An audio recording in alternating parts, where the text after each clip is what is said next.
देखिए, सपना सबका है कि अच्छी पढ़ाई हो और जब पढ़ाई अच्छी हो तो एक अच्छी खासी नौकरी हो। लेकिन हमारे बीच में एक युवा ऐसे हैं जिन्होंने अच्छी पढ़ाई भी की, अच्छी सैलरी भी पा रहे थे, लेकिन सब कुछ छोड़ के गाँव में आ गए हैं और गाँव में किसानों के जीवन को समृद्ध करने की ओर अग्रसर हैं, ये इनका कहना है। लेकिन ये किसानों को किस तरह से समृद्ध कर रहे हैं, क्या है इनकी कहानी, यही जानने के लिए हम आ गए हैं आज ब्रजेश कुमार जी के पास। ब्रजेश कुमार बिहार के मूल निवासी हैं और खगड़िया जिला के रहने वाले हैं। हमने आपको परिचय बता दिया, लेकिन लखीसराय के रहने वाले हैं। लेकिन आगे का कहानी ब्रजेश खुद बताएंगे और कैसे किसानों को डबल नहीं 10 गुना 12 गुना तक इनकम करवा रहे हैं। तो ब्रजेश जी, किसान तक में आपका स्वागत है। छोड़ के कैसे चले आए? लोग गांव वाले तो शहर जा रहे हैं कि गांव में कुछ है ही नहीं। आपका जर्नी क्या था, कैसे है जी, बताइए। हमारा नाम ब्रजेश हुआ और गांव लखीसराय है। पिताजी एयरफोर्स में थे तो जो हमारा बचपन है पूरे भारतवर्ष में निकला घूमा। छुट्टियों में गांव आते थे और जैसे आते थे हर साल वैसा ही होता था। पढ़ाई भी नॉर्मल थी। 10th के बाद 12th करना है, 12th के बाद कोचिंग का तैयारी करना है, फिर आईआईटी का तैयारी करना है, फिर कॉलेज किया। लकीली हमारा आईआईटी नहीं हुआ, अफसोस बहुत हुआ उस समय, लेकिन कॉलेज बढ़िया मिला, जगह अच्छी मिली। हमने सबसे पहले पढ़ा रूरल इकोनॉमी। हमारे प्रोफेसर अच्छे थे, 6 सेमेस्टर उन्होंने अच्छे से पढ़ाया। तो उसमें पता चला कि यार पैसा बहुत है गांव में, जगह में पैसा बहुत है और उत्तम कृषि होता है, उत्तम कृषि, और लास्ट में नौकरी चाकरी इज़ द लास्ट थिंग। वो मुझे एक्चुअल पता चला क्योंकि एग्रीकल्चर में वैल्यू एडिशन आपका 10 टाइम्स 20 टाइम्स होता है, शॉर्ट ड्यूरेशन में होता है। तो रूरल इकोनॉमी का फ़ायदा था। और उसके बाद हमने कॉलेज के बाद जो काम किया, मर्सिडीज़ बेंज में काम किया, एज अ R&D इंजीनियर काम किया।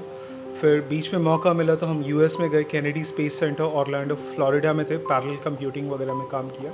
और उसके थोड़े समय बाद हमको लगा कि या कुछ अलग करना चाहिए, तो नीति आयोग से एक बार अपॉर्चुनिटी मिली थी। तो मैं नॉर्थ ईस्ट जाके अटल टिंकरिंग लैब्स, इनोवेशन लैब्स वगैरह सेटअप करता था।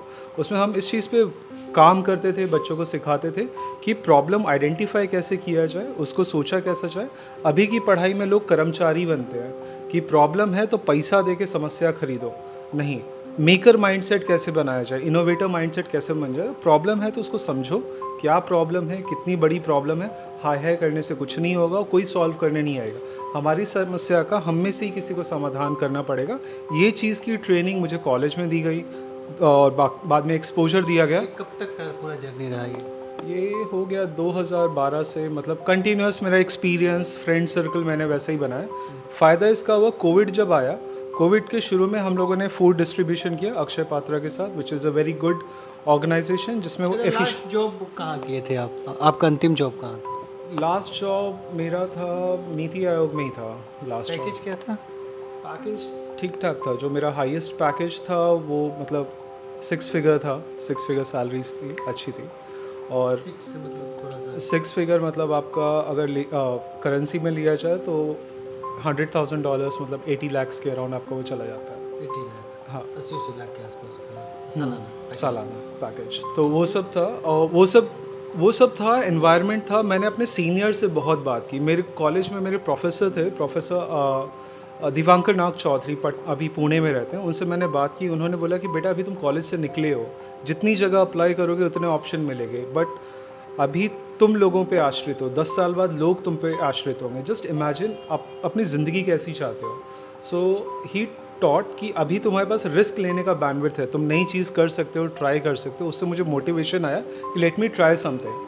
हमने जंगल में स्केटबोर्ड पार्क बनाया पन्ना नेशनल पार्क के अंदर। हमने ट्री हाउस बनाया, वो अभी भी प्रॉपर्टी एयरबीएनबी पे लाइव है, आप अपने लिंक के नीचे उसका डाल सकते हैं। तो उससे मुझे पता चला लोगों को प्रोडक्ट दो, सर्विस दो, सॉल्यूशन दो। अच्छा, 80 लाख का पैकेज, बहुत कुछ रहा, बहुत कुछ जर्नी आपने देखा, समझा, महसूस किया। गांव में आके खेती को ही क्यों चुना आपने? क्यों गांव ही चुना? लोग शहरों में भी रह के तो बहुत कुछ अच्छा कर रहे हैं, आप गांव क्यों चुने? भारत गांव में बसता है, 60% ऑफ पॉपुलेशन गांव में ही है। और कोविड के बाद मुझे ये क्लियर हो गया, भैया आप कुछ भी कर सकते हो, खाए बिना कोई नहीं रह सकता। खाना is a basic fundamental need. तो फूड में मैं घुसा, फूड प्रोसेसिंग में घुसा, फूड वेस्टेज में घुसा। बिहार में हमारा खाना बहुत उत्पाद होता है, लेकिन सबको दिक्कत आती है इसको बेचे तो बेचे कहाँ। फूड वेस्टेज होता है, सप्लाई चेन का दिक्कत है। तो मुझे लगा कि एक एग्रीकल्चर मैनेजमेंट की बिहार में ज़रूरत है। और अभी केस स्टडीज़ के लिए हमने बक्सर में है, और रितेश का मैं नंबर दे दूँगा, सीतामढ़ी में आशुतोष है, और कटिहार में भी लोग हैं कैसे जहाँ किसानों को क्या कर रहे हैं, किसानों को क्या बता रहे हैं? हम लोग एग्रीकल्चर मैनेजमेंट में काम करते हैं कि प्रति एकड़ से 10,000 रुपये महीना शुद्ध मुनाफा पॉकेट में आना चाहिए। तो हमारी कुछ टेक्निक्स है, एफिशिएंसी है, सॉइल टेस्टिंग है, बनाना फार्मिंग कराते हैं, इंटरक्रॉपिंग कराते हैं, ड्रोन टेक्नोलॉजी यूज़ करते हैं। तो मेरे पास समुदाय के लिए सॉल्यूशन है। अगर किसान अगर जुड़ के आए कि अगर 40 एकड़ 50 एकड़ अगर गांव में से लोग हैं, तो हम गांव को सॉल्यूशन प्रोवाइड कर सकते हैं और उनकी समस्या डबल करवा रहे हैं? हम इनकम 10 टाइम्स कर रहे हैं। अभी गेहूं चावल से लोग 500 से 1000 रुपये कट्ठा ये कमाता है। हमारे मेथड में वो अराउंड 10,000 रुपये प्रति कट्ठा पड़े। कैसे करवा रहे हैं, जादू कैसे कर रहे हैं? जादू कुछ नहीं है, मतलब उसका एफिशिएंसी है। अभी मोनोक्रॉप करते हैं, एक बार करते हैं और हर साल उनको काटते हैं। हमारे सिस्टम में क्या होता है, एक बार पौधा लगाया तो कम से कम वो 5 साल चलना चाहिए। सहजन का पौधा 15 साल चलता है। इंटरक्रॉपिंग के साथ आपका मल्टी लेयर फार्मिंग हो जाती है, जो कि ऑलरेडी इंटरनेट पे है। कोविड में मैंने ऑक्सीजन की मशीन्स बनाई थी, मतलब 4000 ऑक्सीजन की मशीन्स बनाई थी, इंटरनेट से देख देख के ही बनाई थी। तो हमें कॉलेज में एक चीज़ सिखाया गया, रिसर्च। आप ऑथेंटिक सोर्स पे जाओ, रिसर्च करो, प्रोटोटाइप बनाओ। ये मेकर माइंडसेट का साइकिल होता है। तो अभी बिहार में मेरा बिजनेस मॉडल 2 कट्ठे का है, क्योंकि यहाँ की ज़मीनें टूटी हुई हैं, लोग छोटे हैं, और बिहार में सिचुएशन ये है कि पढ़ा लिखा आदमी गांव छोड़ चुका है, लेडीज़ और बूढ़ा आदमी वापस रहते हैं। तो बिज़नेस मॉडल ऐसे बना है कि लेडीज़ बूढ़ा आदमी आराम से खेती कर सके, लेबर की आवश्यकता ना हो, फिर भी प्रति कट्ठा आपको 8 से 10,000 रुपये मिनिमम रेवेन्यू आना चाहिए, जो कि अभी 500 से 1000 रुपये। तो आपका इसमें क्या फ़ायदा है? पैसा लेते हैं आप? हाँ, हम इसमें लोगों को कमा के देते हैं, उनका अपफ्रंट कॉस्ट नहीं होता। हम उनको एक सेटअप करके देते हैं, जो कि वो ऑलरेडी खर्चा कर ही रहे हैं। अभी बिना मिट्टी का जांच किए हुए वो डीएपी यूरिया डालते हैं, तो उनका पर एकड़ पर कट्ठा जो कॉस्टिंग होता है वो हाई रहता है। हम वो कॉस्ट रिड्यूस करते हैं, और हमारा एफिशिएंसी का प्रोसेस है। आप साइट पे जाके देख सकते हैं या हम लोगों से मिल सकते हैं। सहजन का खेती हम लोग करा रहे हैं, कटहल है, केला है। इंटरक्रॉपिंग में हम हल्दी लगा रहे हैं, और हमारा पोस्ट हार्वेस्ट का सॉल्यूशन है। जैसे आपका ये नवादा का आपका वो है, पान है, नवादा का मगही पान है। पान को हम सुखा के आगे सेल आउट कर रहे हैं। तो ऑन सीज़न हम चीज़ें प्रिक्योर करके ऑफ सीज़न सेल करते हैं। 2 रुपये का टमाटर लिया, 20 रुपये का बेच दिया। तो ये सब हमारे मार्जिन्स हैं काम करने के तरीके हैं। आखिरी सवाल ये है कि 80 लाख वहाँ पाते थे, यहाँ कितना पा रहे हैं? यहाँ पे मेरा सेटिस्फैक्शन सही है। यहाँ पे मेरा 100 एकड़ में से मेरा जो 30 लाख प्योर प्रॉफिट का मेरा है, पर 100 एकड़ में से 30 lakh from one venture. FPOs के साथ मैं काम कर रहा हूँ, एसएचजी के साथ काम कर रहा हूँ कि आप अगर ग्रुप में काम करिए, समुदाय में काम करिए, और इसमें हम किसानों को और 1 लाख पर एकड़ शुद्ध मुनाफा कमा के देते हैं, और उसके ऊपर हम लोग अपना मार्जिन निकालते हैं। अच्छा, वो उतना आप उनको टारगेट कर लेते हैं कि इतना हम आपको दे देंगे कमा के। Correct. उसके बाद जो भी ऊपर आता है वो आपकी अपने में वही कमाई है। किसान अभी प्रति एकड़ 30,000 रुपये कमा रहा है, हम उसको लाख रुपए मिनिमम देते हैं। हमारा बस वो तरीका फॉलो करे और समुदाय में काम करे। 30,000 प्रति एकड़? 30,000 प्रति एकड़ अभी वो गेहूं चावल से कमा रहा है बिहार में। ये अभी के स्टैटिस्टिक्स हैं। और हम लोग उनको नए मेथड प्रोसेस देते हैं, मिलेट फार्मिंग हो गया। किसानों को आप बताते होंगे ना कि कैसे हम आपको इतना कमवा के ऐसा कुछ कमाई करवाएंगे, ऐसा कुछ तय रहता है? ये हम कर चुके हैं। आप बक्सर में जाइए। नहीं, वो चीज़ें बात है, लेकिन थोड़ा सा हमें समझना था कि सब कुछ कर रहे हैं, फैशन सब कुछ होता है, लेकिन लास्ट में पैसा बड़ा जरूरी होता है। सर्वाइव करने के उसके लिए तो बिना संभव ही नहीं है। सपने बहुत हैं, लेकिन पैसा लास्ट में आके कई जगह पर बाधा बनता है। तो वही कमाई का थोड़ा मैं जरिया समझना चाह रहा था कि आप किसानों से कैसे कमाते हैं, क्योंकि किसान तो इतना है नहीं कि आपको खेती के लिए आप बात करें कि हम इतना कर देंगे तो आपको एक पैसा देगा या ऐसा कुछ देगा। तो वही मैं समझना चाह रहा था कि क्या है। किसानों से हम पैसा नहीं कमाते, उनसे कट टू कट में कर देते हैं। किसानों से जब कलेक्शन हुआ तो B2B में लोगों को सर्विसेज चाहिए उनको, लेकिन एक उनका गुड एग्रीकल्चर प्रैक्टिसेस होती हैं। तो किसानों को हम निःशुल्क सेवा देते हैं। अभी जैसे 10 दिन का विज़िट था, हम लोग 1500 किसानों से कटिहार, रोहतास, फतुआ, बक्सर, यहाँ पे जाके लोगों से मिले, फील्ड में मिले, इनकी एग्रीकल्चर प्रैक्टिसेस देखी। तो इन सब के मैं आपको फ़ोटोग्राफ्स और लोकेशन शेयर कर दूँगा। तो किसानों को हम निःशुल्क सेवा देते हैं कि भैया आप ये सब कर लो, और उनका कॉस्ट कटिंग कर देते हैं। और वहीं पे अभी मैं धीरे धीरे कलेक्शन सेंटर डेवलप कर रहा हूँ कि महिलाओं को ज़्यादा दूर जाना ना पड़े। और छोटे छोटे जैसे साइकिल को हम स्कूटी में कन्वर्ट कर देते हैं 22,000 रुपये में।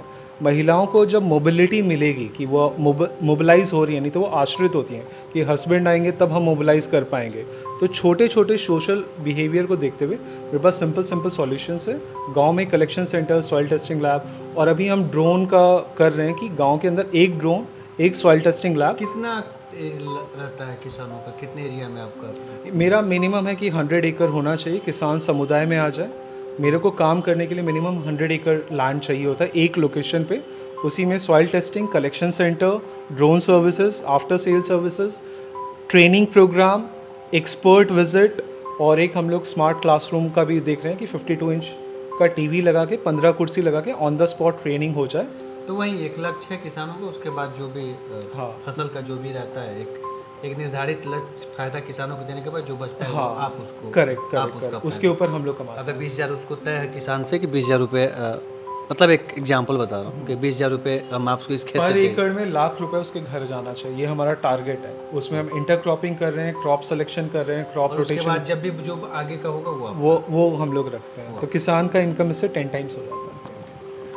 तो जी हाँ, कहा जाता है कि ज्ञान कभी बेकार नहीं होता, पढ़ाई कभी विफल नहीं होता, बस उसके उपयोग सही ढंग से कैसे किया जा सके। और यही काम ब्रजेश कर रहे हैं और लगातार कर रहे हैं। और इन्होंने पूरा बताया है कि कैसे वो किसानों के इनकम को तो डबल कर ही रहे हैं, साथ ही साथ उसी इनकम में अपनी भी कमाई कर रहे हैं।